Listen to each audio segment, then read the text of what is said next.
Namaste. Welcome to Buddha's teaching. Today, I'd like to touch on what is familiar to a lot of people who have been exposed to Buddhism. If you have come across pictures, you've gone to temples and see statues and things like that, I'm very sure you will notice that there are a lot of lotus flowers around, right? As you have seen, I'm sure, the lotus that the Buddha sit on lotus, the Buddha walking on lotus flowers, and there are many other presentation regarding lotus flowers and the Buddha. So, what is the meaning or what is the essence of the lotus flower in Buddha's teaching? So, we what we need to understand or we need to know is what is the nature of the lotus flower, right? Lotus flower, whether flower or its leaves, the lily pad, the lotus pad, it has this characteristic that it doesn't get wet. Okay, the flowers or the leaf itself, or the the part of the itself, they don't get wet.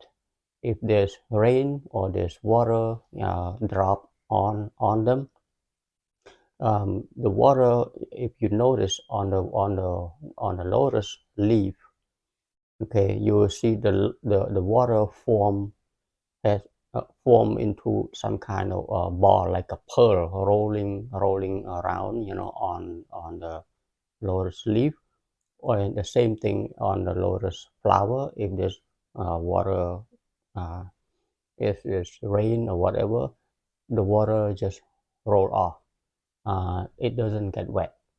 Okay, so that is one unique uh, characteristic of the lotus flower and of the lotus leaf.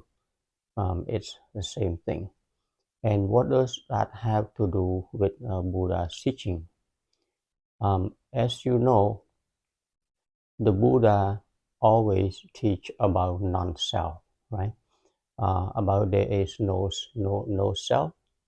Okay, so for the Buddha or the fully enlightened beings, in a word, um, since there's no self, there isn't anything that they are clinging on to. Okay, there's no clinging. Their mind is pure, so nothing can, if you whatever you throw at them, it doesn't stick. It doesn't. It just roll off. It's just like rainwater that get on the lotus flower.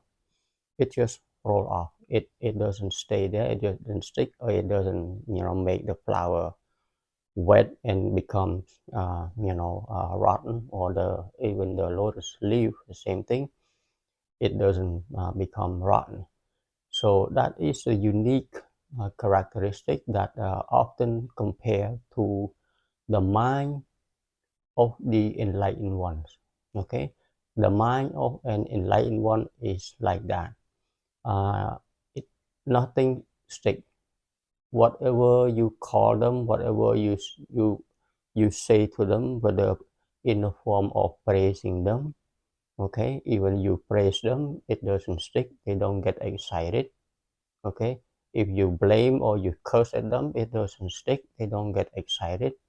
There's no emotion that arise within them, because when there's emotion arise in reaction to whatever's thrown at you, that means you have attachment, right? That means you have attachment, so that thing stick. So now there's clinging.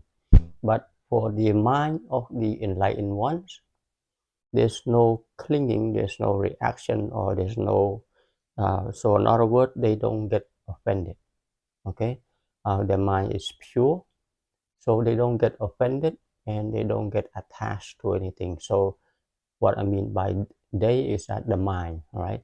The mind is very pure, and the mind don't get affected or don't get offended by whatever is thrown at them.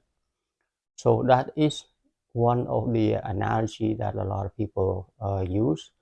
Um, the mind of an enlightened one is like that. And if you look at that and you look at yourself, when we look at ourselves, how is our mind?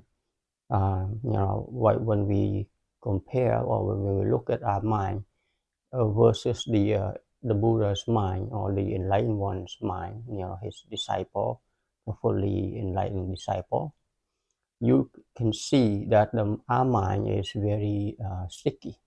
Okay, whatever thrown at us, we got offended. Okay, it's just like someone throw mud at us, it's stuck, it gets stuck. Okay, it doesn't roll off.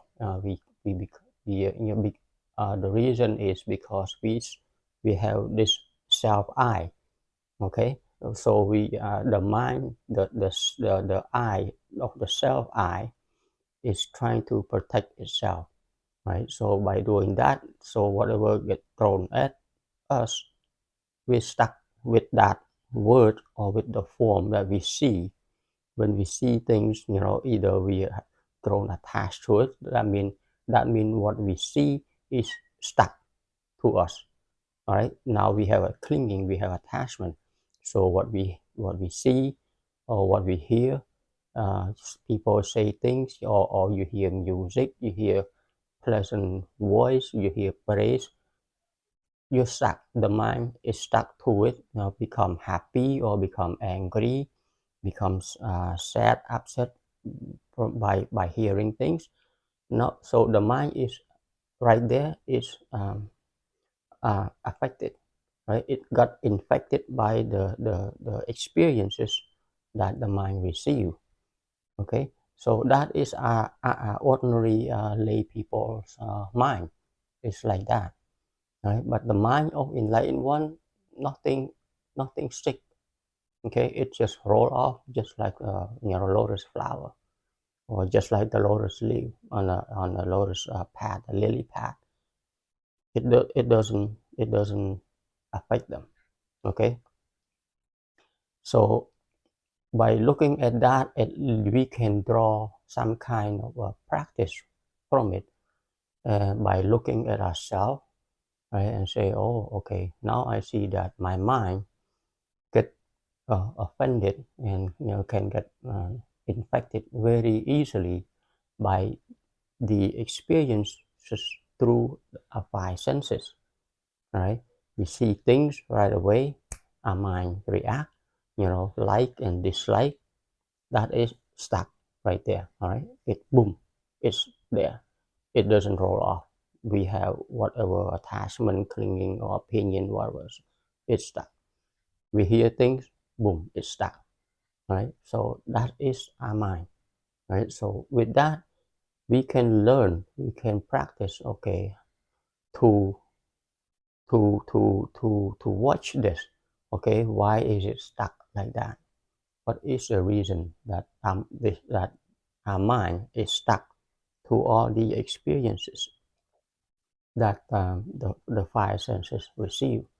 And as you investigate it further and further, it all has to do with the self I, the mind is I itself, the self I, and also because the self I uh, uh, has a default. Nobody is to blame because it's a default mode that is infected. Our mind, natural lay people's mind, we are embedded with greed or desire, right? With anger or hatred, okay, and with ignorance, okay. So those three are embedded in all of us. Uh, for the enlightened one, for the fully enlightened one, they have eradicated all of those poison.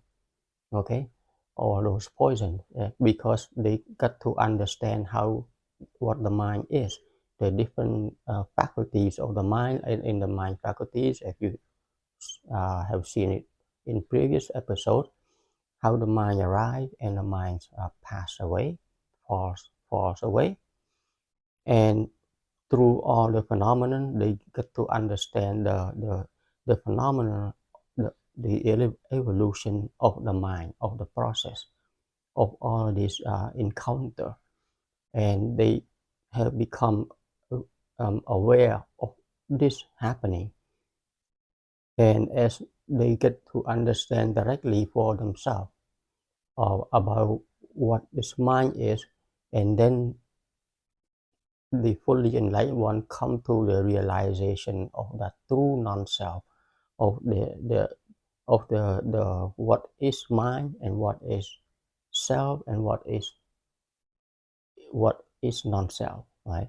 What is it that we are normal people, we as we identify ourselves to the body and to the mind, so what they are. But as we all have learned, the Buddha has broken down the mind and the body, nama rupa, and then they get to have a direct understanding of what is self and what is non-self in Buddha's teaching. And once they get to the ultimate truth, the true understanding of who they really are, and they get a instant release like that for a lot of people, for the enlightened people, enlightened ones, and now the mind becomes clear, and they eradicated some right away, all of them. Some is just slow, but eventually get rid of all the defilements and become clear. And after that, there's no more uh, clinging to the self I, so nothing sticks anymore. But that is the mind of the enlightened one. So that's one analogy about the lotus flower. Okay, and or the has the same feature or same characteristic as the lotus path, a lily pad. Yeah. So that's one. The other comparison or analogy that often used, um, or Buddha had used, is that there are four stages of people in this world. What are the four stages of people? There are people who have reached enlightenment, who have reached the full enlightenment like the Buddha. Okay, those are the lotus flowers that have emerged, from the water. Okay, the, before they hear the Dharma, before they hear the Dharma, the lotus flowers are out of the water, but still closed, not open yet. But when the Dharma shine, when they hear the Dharma, the lotus flower opens up. Okay, so that's they fully enlightened, because now they receive the warmth of the sun, they receive the warmth of the Dharma. So those are the enlightened disciple of the Buddha. Okay, those are the lotus flower that already out of the water and just ready for the sunlight, ready for the warmth of the sun, and ready for the warmth of the teaching of Buddha's teaching. And once they receive it, the flowers open, right? The flowers open, and that is called a fully enlightened being, right? So that is one group of people that the Buddha refers to. That is uh, that stage of the lotus flower.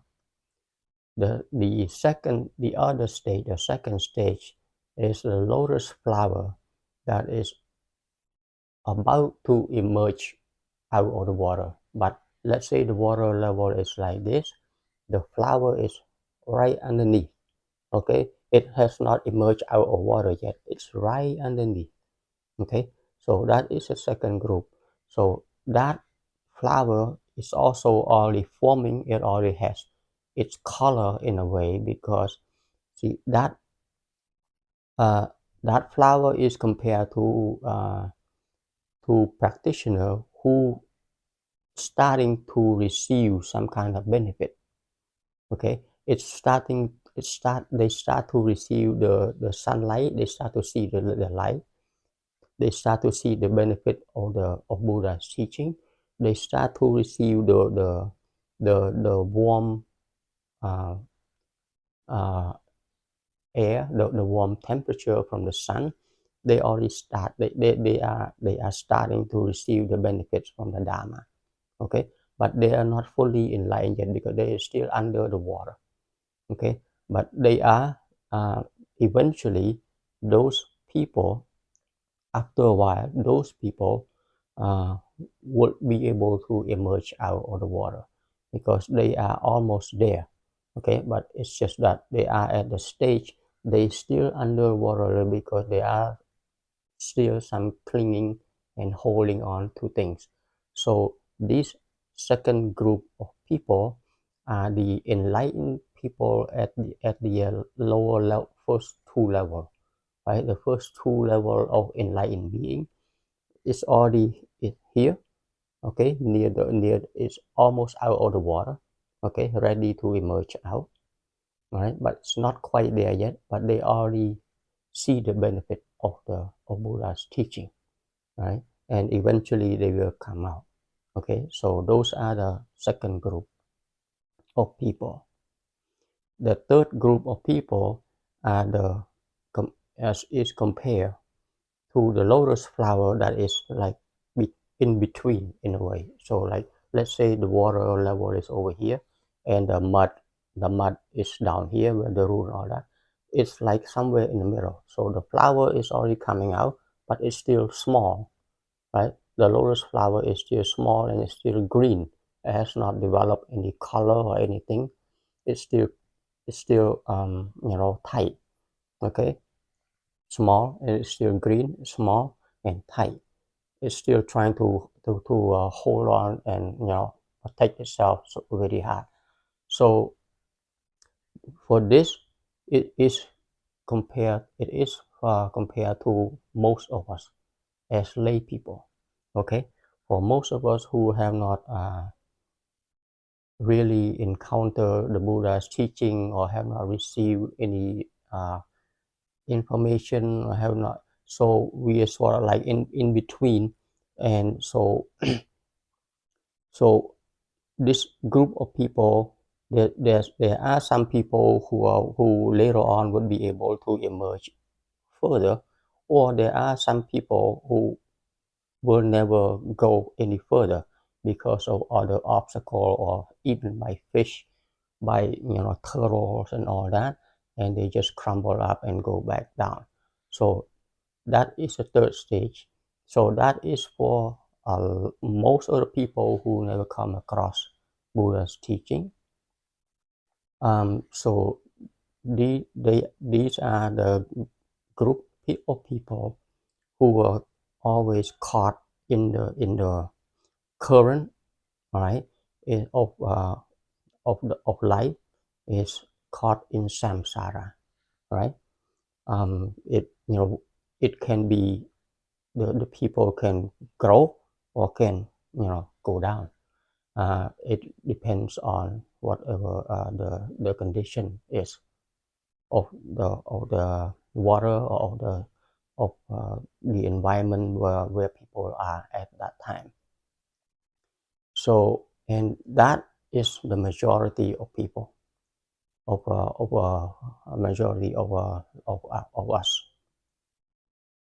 And then there's a fourth group, the fourth level, the group of people who is that the Buddha compared to as lotus flower that is just budding at the mud level, and it's small and but it's at the mud level, and sometimes it doesn't go straight, and it can just like go back down, get tangled up with all the roots, with all the tree branch and all that, and it just gets stuck in the mud. Okay, it can never get released from anywhere. And so those are the people who completely completely in the dark in a way. Okay, they don't want to hear nothing about the teaching. They don't want to hear not anything about whatsoever, because they are so caught up in in the in their what we call selfish life, right? The life is very selfish, is very close.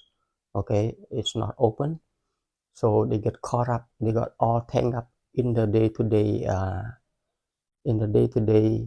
desire, in the day-to-day fight, anguish, anxiety and all that. So, and they hardly can do anything that is wholesome. Okay, because they don't know what wholesome is. They just do whatever just for themselves, and that's it.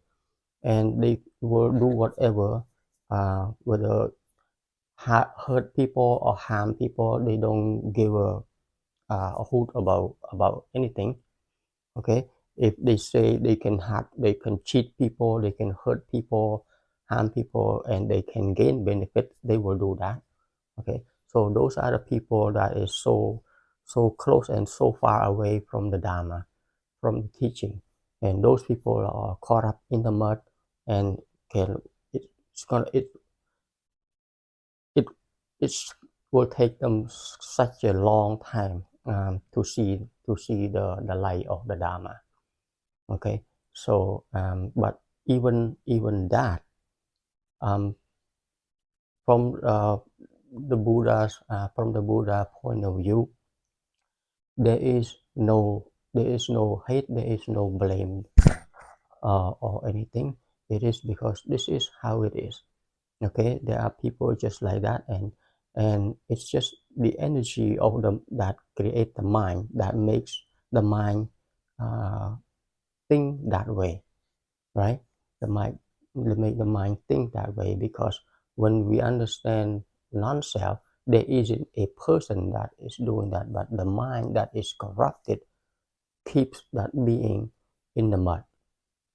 Okay, so that is the full comparison to also lotus flower.